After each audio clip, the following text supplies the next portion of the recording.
Hello, welcome to The Balance, the hottest talk show on TV, where we discuss various topics, sometimes from one extreme to the next. Oftentimes, we bring in a guest just to try to keep it balanced. So, with that said, welcome to The Balance. I'm Vickie. And I'm AZ, but I'm normally not sitting here. So, Vickie, where's Kalila? Oh, Kalila's on vacation. I'm jealous. I am too.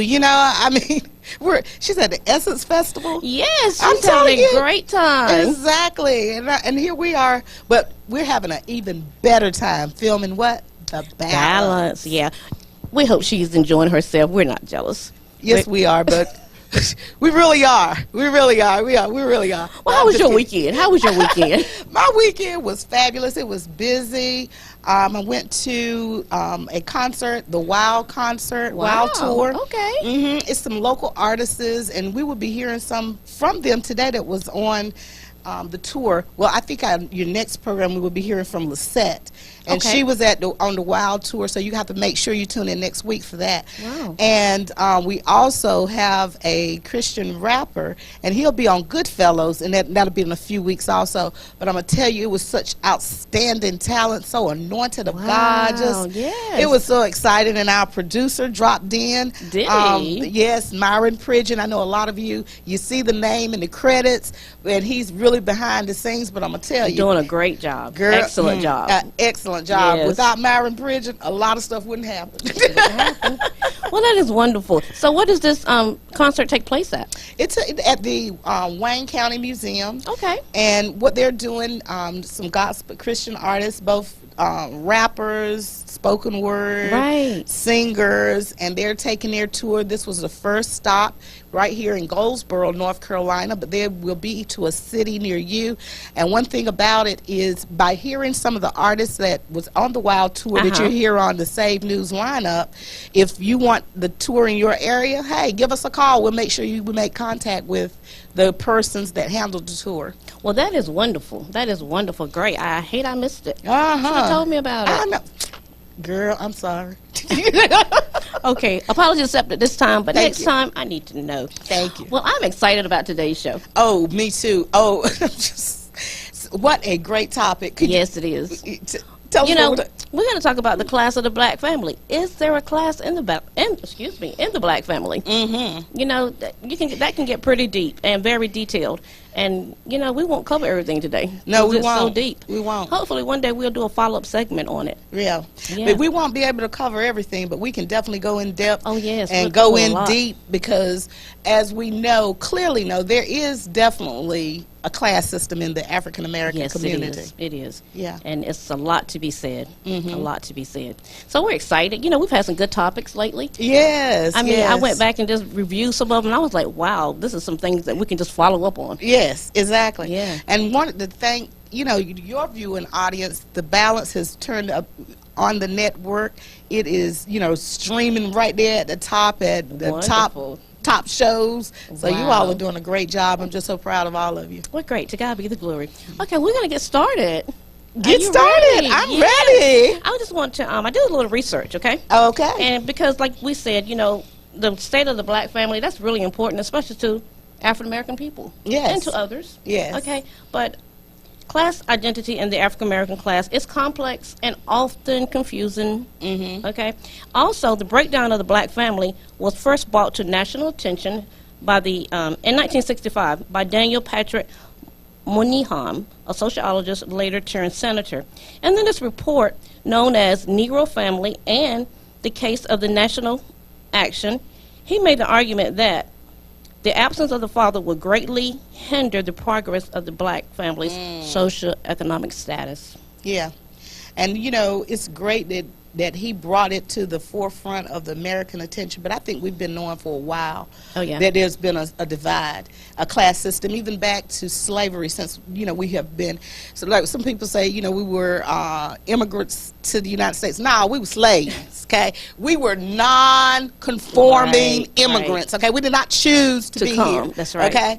So, even then when you had the slave that was in the big house Yes. and the slave that were getting beat in the Yes. field, we knew Right. There was then, a difference. There was a divide. There was That a divide. a big divide. A big divide. Yeah. And then, that was the beginning of stereotyping. Yes. Yes. Because a lot of times, oftentimes, slave masters, after they would, rape the slaves, they would have the light-skinned children. Right. And they would bring them to the big house, while the others worked in the fields. Exactly. Yeah. So that started, type of the stereotyping system. Exactly.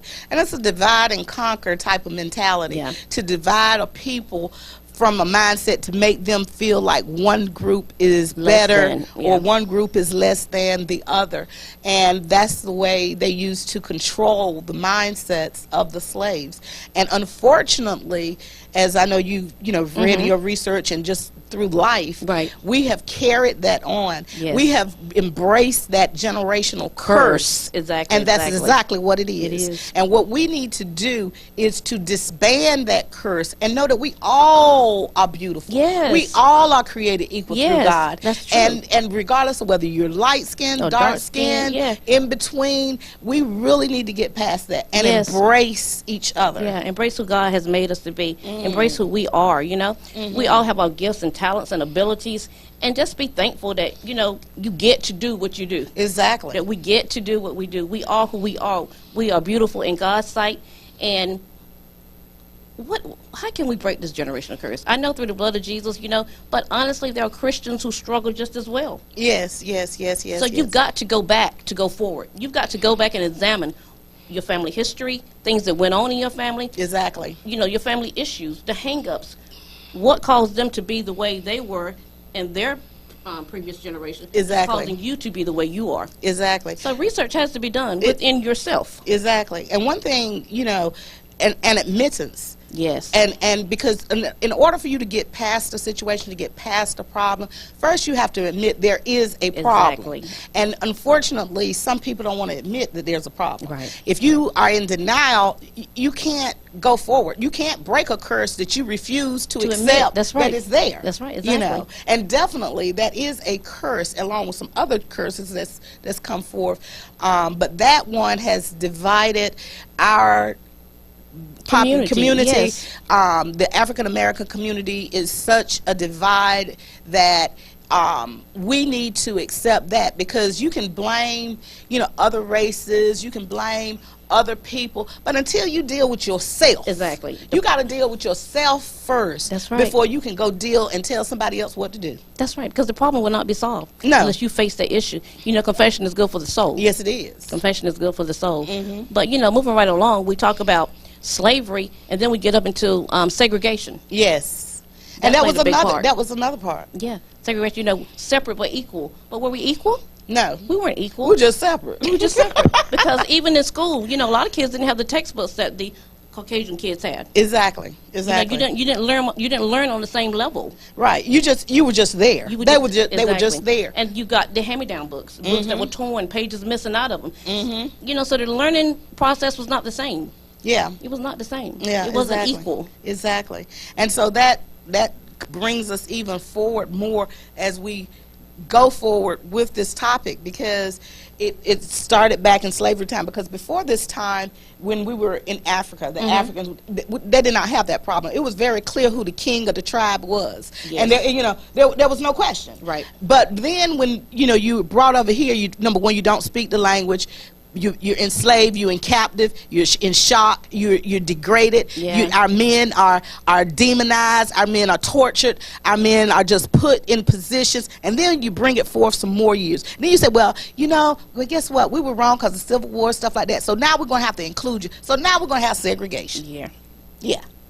And that begins another problem. Yeah, exactly. It's a beginning to the means of another problem. Exactly. And that's sad. But also, we look at the divorce rate in the black community. Yes. The divorce rate is much higher in the black community than in other, not only in the white community, but in Hispanic communities. Exactly. But like I said, I really bring a lot of that back to slavery time. Yeah. Because that mentality have to be broken. We have great, wonderful our black men. And I'm going to tell you, ladies, okay, I know we got about before we go to break, but I'm going to say this to the ladies, okay? Ladies, I know that we love our men. You say you love your men, but at the end of the day, do you love your men? Do you treat them like a king, like they're supposed to be treated? Our black men, because in the order of God is that he's the head. That's right. And that head has to break that curse. And if we're continually cursing and bringing down and pulling down and dragging down our men, we're not going to be set free. You know, that's very true. That is very true. And the thing about it is, you know, ladies, we have to know our role. Exactly. And the Bible says we got to submit to our husbands. Exactly. That don't mean no slave. No, it doesn't mean we're slave, but in a sense, to a godly man. Exactly. You know, and submit doesn't mean, you know, giving up be all ran over. to be ran over. Exactly. It means to honor the order of God. Yes. And God has set up a hierarchy with God being the head, man, and then woman. We just have to recognize what it is. I'm a boss. I own my own business. I'm a boss. But at the end of the day, in my private life, I ain't the boss. Exactly. Okay. But you know, when you go home, if you have a husband, you got to break it down a notch. Exactly. Bring it all the way down, sisters. The hat of a wife. Hat of, if you have children, the hat of a mother. Yes. You know, and build your man up. Exactly. You know, sometimes, you know, I tell my daughters, you got to lead from behind. Yeah, exactly. You know, you got to lead from behind. You can suggest to him, well, baby, what do you think about this? Honey, what do you think about that? You putting those ideas out to him, and he can say, well, you know, that sounds good to me. But at the same time, you giving him the position, you putting him in a position to make a decision. And therefore, he thinks he's leading. And he is leading in his mind. So we're going to lead right here to this break, aren't we? Yes, we are. But we'll be right back. All right. More on the state of the black family. Hi, I'm Kalila from The Balance, and we are at the beautiful Holiday Inn Express located in Goldsboro, North Carolina. The address is 1003 Sunburst Drive. And if you're in this area, if you're traveling in these parts, please, please come here. It's absolutely fabulous. We're just happy to be here today. Thank you. Good morning. My name is Pastor Jeff Dale from the Pentecostal Church here in Mount Olive. We're live here at the praise stage giving God glory today, and we want to invite you to come by and stop by and see our booth, and also invite you to our church, 138 Edmondson Road, Mount Olive. We have a 9 o'clock service and an 11 o'clock service, and we would love to have you come and worship with us and give God glory. Thank you so much, and have a blessed day. Life sometimes rips families apart by circumstances beyond their control, whether it's personal injury, workers' comp, a bankruptcy, or even divorce. Putting your life and your family back together can be very difficult. That's when you need somebody who cares. At Strickland Lapis, Agner & Associate, we care. So give us a call at 919-735-8888, or just come by and see us at 112 North William Street here in Goldsboro, where we are protecting you from them. I'm Roxana and I like St. Louis.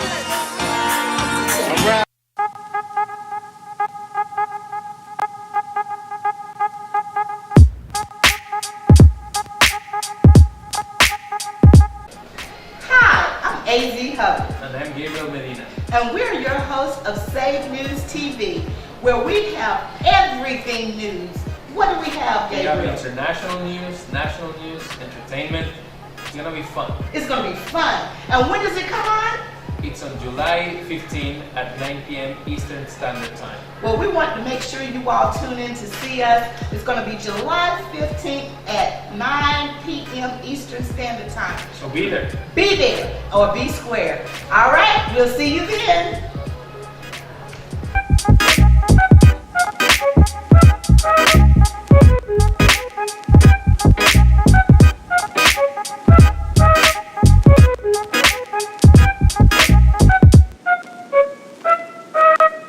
Well, welcome back to The Balance. And we're going to continue this conversation on the state of the black family. You know, one thing that concerns me is children being raised in a one-parent home, a single-parent home. And most of the time, it's the father that's absent. Yes. You know, in 1965, 25% of black children were born out of wedlock. In 1991, 68% were born out of wedlock. And in 2011, 72% were born out of wedlock. Now, that's sad. Yeah, it That's is. a sad commentary It is. on the black family. It is. What can we do to bring correction? Well, like I said, this is the way I feel, and I want all of y'all ladies. Single ladies, all you ladies, yeah, hit me up on email, az@savenews.com, because I know some of you going to be mad for what I'm getting ready to say. Well, what do you got to say, AZ? I'm going to continue with what I said. I might be mad at what she had to say. Uh-oh, she might be mad.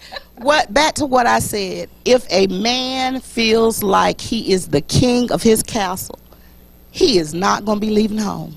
He ain't gonna be leaving his children. So sometimes, because of the culture, the way we were raised, the way we were separated, again, back at slavery time, to make the woman feel like she's empowered, independent, and the head of the family, it was a concerted effort to make and demonize the man. Oh, yeah. So for us to get the men, we can play like child support, gotta get this, gotta get the man.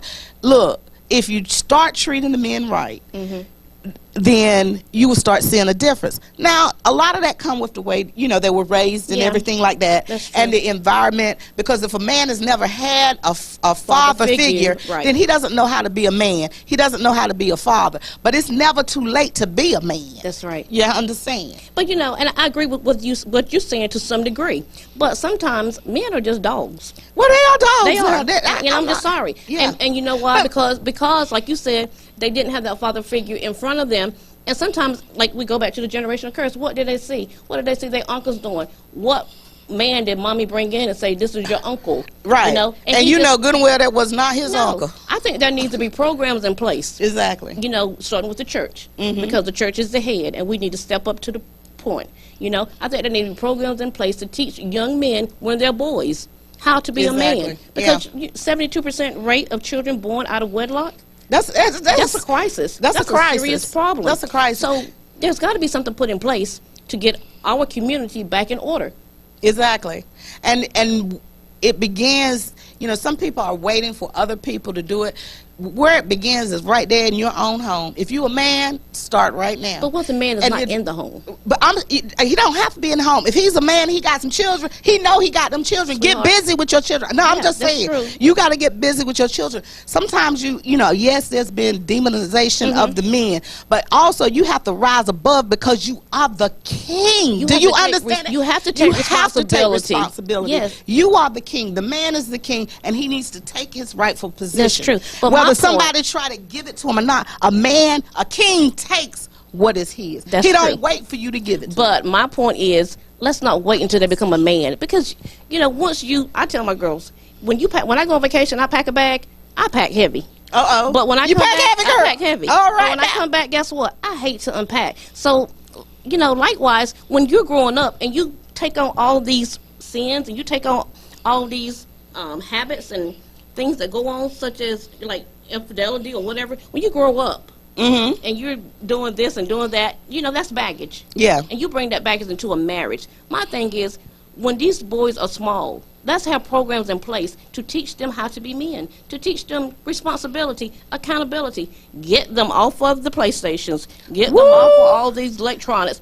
Let them go outside and play, be boys. Exactly. But at the end of the day, take out the trash, do the laundry, cut the grass, do something, become a man. It's not all about sports. We live in a world that's full of entertainment. It's just hyped. And everybody thinks they're going to be NBA. Everybody thinks they're going to an NFL. And more than likely, you're not. And I'm not a dream breaker. I'm a dream maker. Some will. But, the truth is the light. There was a guy, Jesse Williams. I don't know if you saw the BET Awards the other night. No, I didn't. Oh, my God, a great humanitarian. And, he just laid it on the line about the state of the black family and what men need to do and what we need to do as a community, as a people, to raise the standard. But we don't promote him. No, we promote LeBron James or whoever. Yeah, or somebody, that, and that's a whole different topic. Don't even let me go there. Y'all might have to hit it. Still the state of the black family. Let's be real. Come back to reality. Let's give our kids, let's mold them and train them to be something that they really can, to do something they really can attain, something they can accomplish in life. Exactly. And I remember, like, when we were growing up, the man down the street, he might not have had the best job. Right. But he took care of his family. Yes. They were poor, just like, everybody borrowing a cup of sugar. But he was there and he took care of his family. So we have to respect that instead of trying to idolize people that really don't know that. Not only do they not know you, they don't care about you, No. and you giving your last dime to them rather than uplifting the Right. one that's in front of you.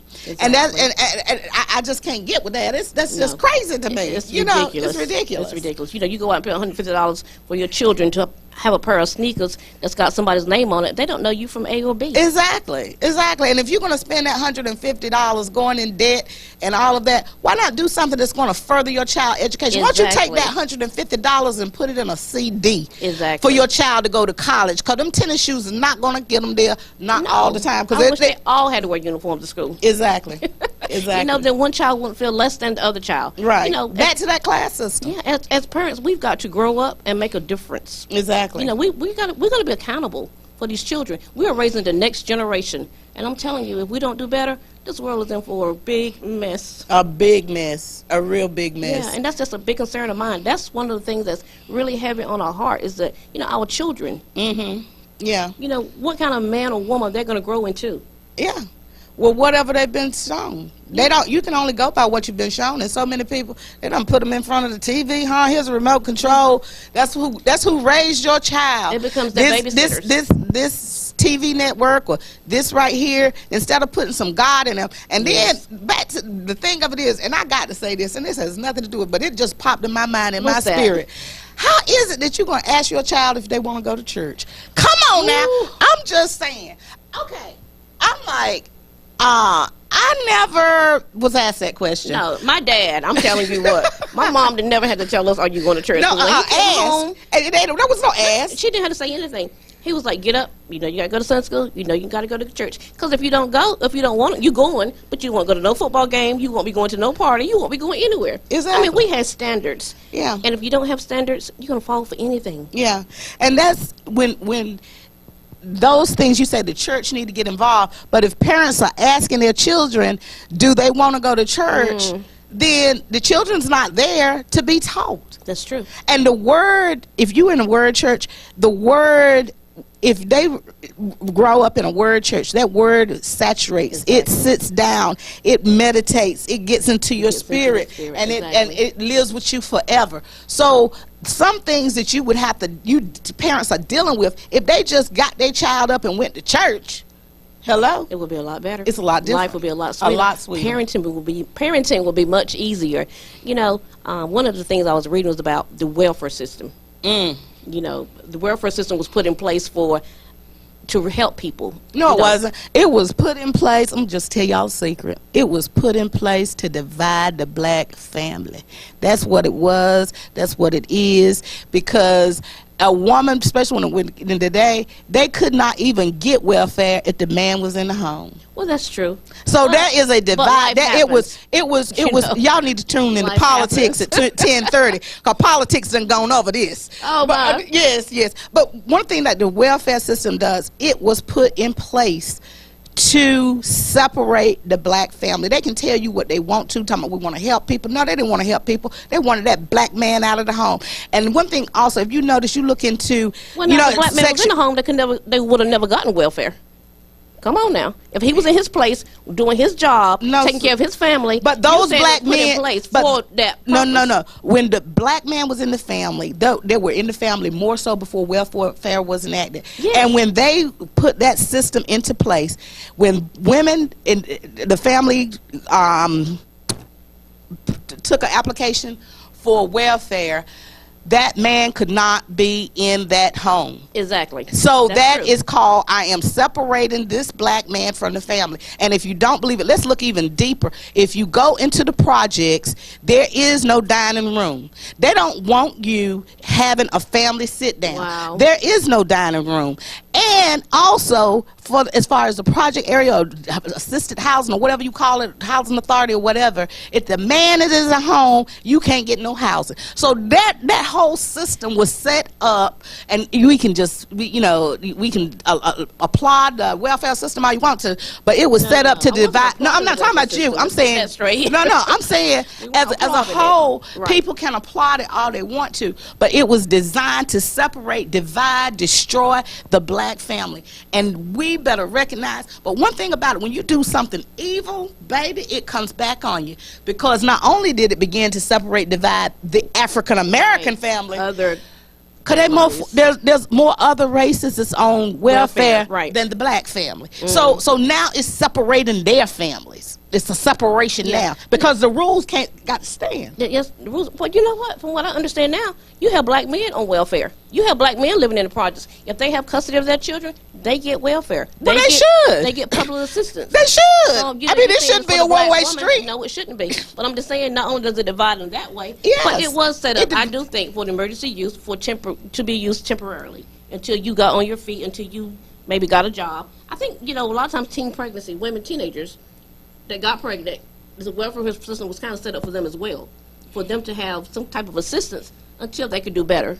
Okay, but it became a way of life. Yeah, and that's the sorrowful thing. That's another thing that's hurt the black family. Welfare system has become a way of life. People get on it not for temporary recovery, but for a permanent way of life. And that's why you have that 78% now of children born out of wedlock. Born out of wedlock. So, because that welfare system has a lot to do with commentary. And then, unfortunately, and I've never lived in public house. I don't understand. I don't know, but I do understand that some things go on there that are kind of critical, that are kind of dangerous.